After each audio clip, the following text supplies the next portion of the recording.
Une influenceuse et polémiste congolaise en pleurs après que son mari l'ait quittée. C'est l'histoire de Mervyn qui a financé son propre mariage et le voyage de son mari de l'Afrique vers le Canada. Malheureusement pour elle, ce dernier va mettre fin à leur relation tout juste 2 mois après son arrivée au Canada. Cette histoire vient nous rappeler une fois de plus que l'amour ne s'achète pas. À force d'accepter des hommes avec des situations financières catastrophiques, vous allez finir par devenir des victimes. C'est vraiment triste à dire, mais Mervyn pensait que le fait de financer la vie de son partenaire allait faire à ce que le monsieur ne la laisse pas. Mais malheureusement, comme José l'a dit, tout laisse. Aujourd'hui, l'homme qu'elle avait tant aimé au point de faire des folies pour lui l'a laissé. En effet, LB, encore appelé Julien, c'était l'amour de jeunesse de Mervyn avant qu'elle quitte Kinshasa pour aller s'installer au Canada pour les études. Arrivée au Canada alors qu'elle était en train de poursuivre ses études, Mervyn va faire la rencontre d'un autre homme qu'elle a décrit comme un grand monsieur plus âgé qu'elle, avec lequel elle va avoir sa première fille. Malheureusement, cette relation n'ira pas loin et elle gardera un souvenir amer de ce monsieur. Plus tard, en 2018, elle va se reconnecter avec son amour de jeunesse, monsieur LB. Les deux vont réaliser qu'ils étaient toujours amoureux, étant donné que c'était une relation qu'elle n'avait pas vraiment consommée vu son jeune âge à l'époque. Elle va se reconnecter à lui, ils vont se rappeler les bons moments passés ensemble. Vous savez seulement comment l'amour de jeunesse se passe. Vous êtes très jeune, toi la fille, tu as peur de tes parents. Souvenez-vous du genre d'excitation que l'amour de jeunesse peut vous procurer. En tout cas, ce qui est sûr, quand Mervyn était à Kinshasa, les deux étaient réellement amoureux et leur relation était même connue de la famille de LB. Après cette reconnexion va naître une relation à distance. Les deux en avaient marre de vivre à distance et Mervyn, qui avait une situation financière, va décider d'entamer les démarches pour le faire venir au Canada. C'est comme ça que dans la foulée, Mervyn a commencé à prendre soin de LB financièrement jusqu'à payer son déplacement de Kinshasa vers la Tunisie. Une fois arrivé en Tunisie, il fallait bien qu'il ait une place où habiter. Mervyn, malgré la difficulté de la vie en Occident, va travailler dur comme elle a su le dire dans ses vidéos. Elle va même ignorer le fait qu'elle avait un enfant à charge, donc la fille qu'elle a eue avec son ex-copain. Mervyn va cumuler les boulots et vous savez que c'est pas facile d'être une femme seule en Occident. Donc il fallait également qu'elle trouve une personne pour pouvoir garder son enfant lorsqu'elle partait travailler. Tout ça pour pouvoir payer le loyer de son copain en Tunisie. Mervyn a déclaré qu'elle a commencé à payer les loyers à la hauteur de $400,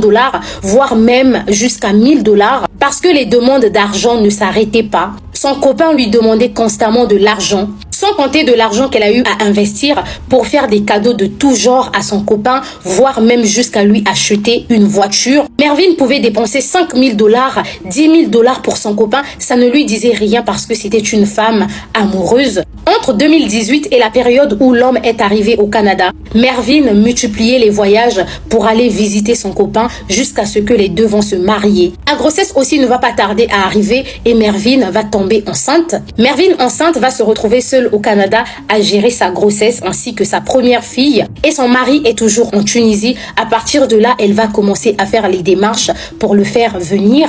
Mervyn va avoir un accouchement difficile, sans péridurale et pendant l'accouchement, elle a eu des déchirures. Elle va gérer seule l'arrivée de ce bébé et entre-temps, elle continue toujours à financer la vie de son mari. Mervyn a déclaré que depuis le jour où les deux avaient commencé cette relation à distance, son copain n'avait jamais travaillé. Donc, toute la responsabilité financière de la vie de son mari se reposait sur ses épaules. Jusqu'au jour où Dieu va exaucer leurs prières, après avoir longtemps attendu, LB va finalement arriver au Canada en juillet 2024. Mervyn va finalement commencer à vivre sa best life. Elle avait enfin cette vie de famille dont elle avait tant rêvé. Son mari était finalement à ses côtés et elle se sentait comme une femme accomplie. Vous savez que Mervyn, c'est une influenceuse, donc les gens vont commencer à dire « Ah, t'es tout le temps à pied et tout, tu n'as pas de voiture ». Son mari va également lui dire « Moi, j'en ai marre d'être toujours à pied, il faut qu'on achète une voiture ». C'est comme ça que Mervyn ira prendre à crédit une Range Rover à plus de $50 000. L'arrivée du mari de Mervyn au Canada a fait à ce qu'elle change d'appartement et qu'elle s'achète une voiture. Les deux donnaient vraiment l'impression d'être un couple idéal sur les réseaux, mais ce qu'on ne savait pas, c'est que la nuit, comme Mervyn a su le dire, son mari ne la touchait pas. L'homme n'avait aucun désir pour elle. Lorsque ça arrivait qu'ils puissent avoir des rapports intimes ensemble, il faisait seulement 2 minutes. Je vous épargne certains détails, mais Mervyn n'était plus satisfaite de la relation. Elle a eu l'impression que l'homme qu'elle avait connu à Kinshasa était différent de l'homme qu'elle avait en face d'elle au Canada. Dans le lit, chacun dormait de son côté. Il y a des jours où Mervyn est partie même dormir au salon en pensant que son mari allait la suivre au salon pour lui demander de revenir dans la chambre, mais il ne se passait rien. Au final, elle va se rendre compte que l'homme n'était pas vraiment amoureux d'elle. Elle va réaliser que le monsieur l'a vraiment arnaqué en amour. Il ne l'aimait pas, mais il avait fait semblant d'être amoureux à cause de tous les privilèges qu'il avait. Et parce qu'il savait aussi que la femme allait le faire venir au Canada. C'est comme ça que dans le désespoir, Mervyn va dire à son mari, même si tu ne m'aimes plus, on peut continuer à vivre dans la même maison, il va rien se passer, mais reste quand même, aide-moi avec les enfants. Tu as déjà eu tes papiers et de mon côté, je ne peux rien faire. Donc, s'il te plaît, reste quand même avec moi jusqu'à ce que tu vas pouvoir trouver un travail et prendre ton appartement à côté de la maison. Mervyn, dans sa tête de femme, pensait peut-être que les choses allaient s'améliorer. Malheureusement pour elle, du jour au lendemain, le monsieur va partir de la maison sans donner de nouvelles. Mervyn a craqué dans une vidéo live en expliquant tout ce qu'elle a vécu dans le mariage ainsi que l'ingratitude même de sa belle famille. Elle pensait peut-être que sa belle famille allait la soutenir, mais malheureusement pour elle, la belle famille a pris la défense de leur fils, à l'exemple de sa belle-mère qui a déclaré que si la relation est finie, c'est pas grave, son fils va se relever. Mervyn n'était qu'un pont pour la réussite de son enfant. Cette histoire n'est pas totalement terminée, étant donné qu'il y a un événement qui est venu changer le cours même de la situation. C'est la découverte de la grossesse de Mervyn. Alors qu'on ne sait même pas encore de combien de mois est cette grossesse, la belle famille a déjà commencé à renier la grossesse sur les réseaux sociaux. Je reviendrai vers vous pour plus d'informations. Pour l'instant, je vous laisse mettre vos avis en commentaire. Quant à Mervyn, elle mérite tout notre soutien. C'est une femme comme nous, elle est tombée. Je ne suis pas mieux placée pour la juger, mais tout ce que je peux vous dire, c'est qu'un homme qui vous aime réellement n'a pas besoin de votre argent pour réussir. Vous voyez donc à cause des gars comme ça là, parce que si je commence à dire les noms, ça va trop sortir bizarre dans ma bouche. À cause des espèces comme ça, tu auras des femmes aujourd'hui qui vont se comporter pas très bien avec les hommes et tout. On va commencer à dire que non, ouais, les matérialistes. Moi je comprends très bien la fille. Et moi, j'ai vécu une situation similaire. Genre, tu dis, ok, bah, si lui, ça va pas chez lui et que ça va chez moi, je peux le soutenir, on va avancer ensemble. C'est pas comme ça que les hommes voient la chose. Hein. Les filles, s'il y a un conseil que moi, je peux vous donner, ne prenez pas un gars qui est moins que vous. Minimum, même niveau. S'il est déjà moins que vous, là, c'est mauvais. Parce que lui, là, les hommes sont devenus plus matérialistes aujourd'hui que nous, les femmes. C'est-à-dire, une fois qu'un homme te voit et qu'il sent que tu peux t'assumer financièrement, lui, quand il vient, c'est pas pour tes beaux yeux, c'est pas pour ton bon caractère. Hein. Il vient parce que, gars, lui aussi, cherche la position. C'est à quel moment que lui aussi va lever la tête de l'eau. C'est un peu comme ça là que eux ils voient les choses. Entre-temps, nous, avec nos cœurs de mère aimantes et tout, on se dit, ouais, on va faire comment? Je peux aider mon homme, on va s'en sortir ensemble et tout. Entre-temps, eh Dieu, désolé ma chérie, vraiment, tu es tombé sur un cougnafé et il t'a fait le prix, payer le prix, je dirais pas de ta bêtise, je dirais le prix de ta gentillesse parce que finalement tu voulais être gentil. Eh, malé, il y a même l'embouteillage dans le rond-point, ma. Oh, c'est quoi comme ça? Il t'a fait payer le prix de ta gentillesse, mon cœur. Parce que toi, tu voulais seulement être gentil, tu voulais juste aimer. Tu as juste aimé quelqu'un et tu voulais qu'on t'aime en retour. Malheureusement, tu es tombé sur la mauvaise personne, c'est comme ça. Et il y a une chose que j'ai compris au sujet de cette histoire d'amour de jeunesse qu'on va toujours retrouver. Parce que on a l'impression parfois qu'il y a un sentiment d'insatiété. Et que on n'a pas terminé ce qu'on avait commencé. En fait, tu as l'impression d'avoir fait quelque chose d'inabouti et tu as envie d'aller finir ça. Ma chérie, tu vas arriver là-bas et de toute façon on va te blesser, tu vas pas croire. Parce que quand vous êtes jeune, vous êtes tous les deux jeunes, vous êtes inconscients. Ça veut dire que quand vous vivez quelque chose, c'est quelque chose de pur. Sauf que quand vous vous séparez avec le temps, la vie vous enseigne tous les deux. C'est-à-dire, le gars, il rencontre des personnes pas bien. Parfois, il se frotte à des choses pas correctes. Et toi aussi, la fille, tu te frottes à des personnes peut-être pas correctes. Sauf que, après, quand vous décidez de vous remettre ensemble, ce n'est plus vraiment ça. Vous voyez un peu, ce n'est plus vraiment ça. Donc, vous vous remettez ensemble, mais vous n'êtes plus les mêmes personnes, vous n'êtes plus des adolescents.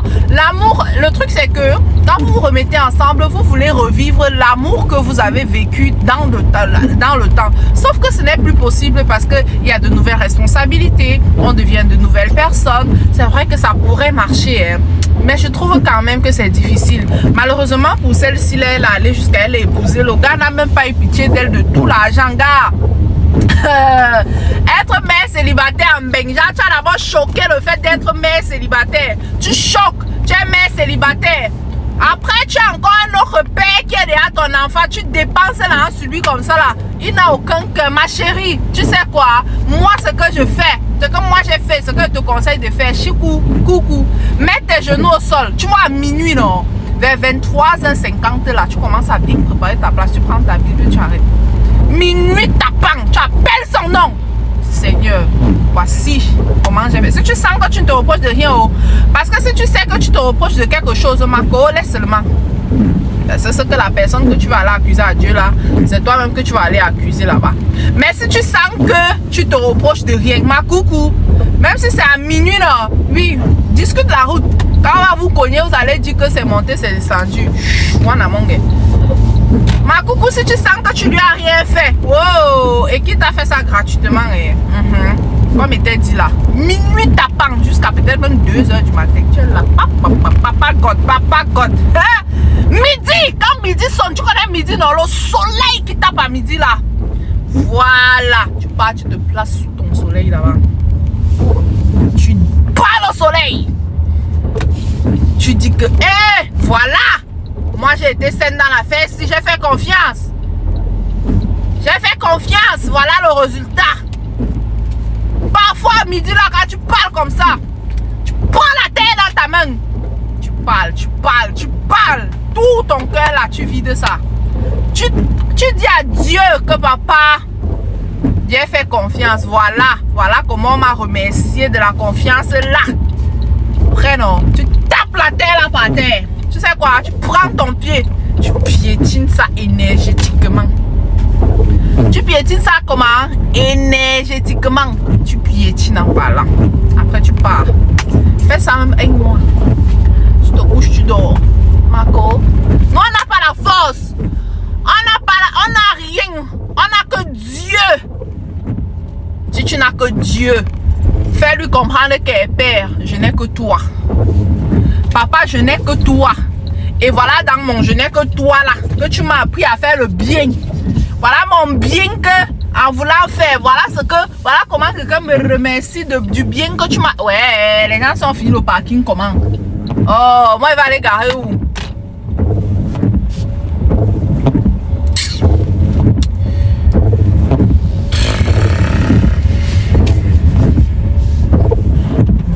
Moi, il veut pas aller garer loin pour commencer à marcher sous la pluie. Oh.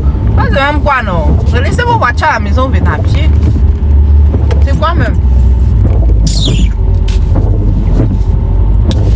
Bref, ma coucou. Si tu regardes ma vidéo, suis mon conseil.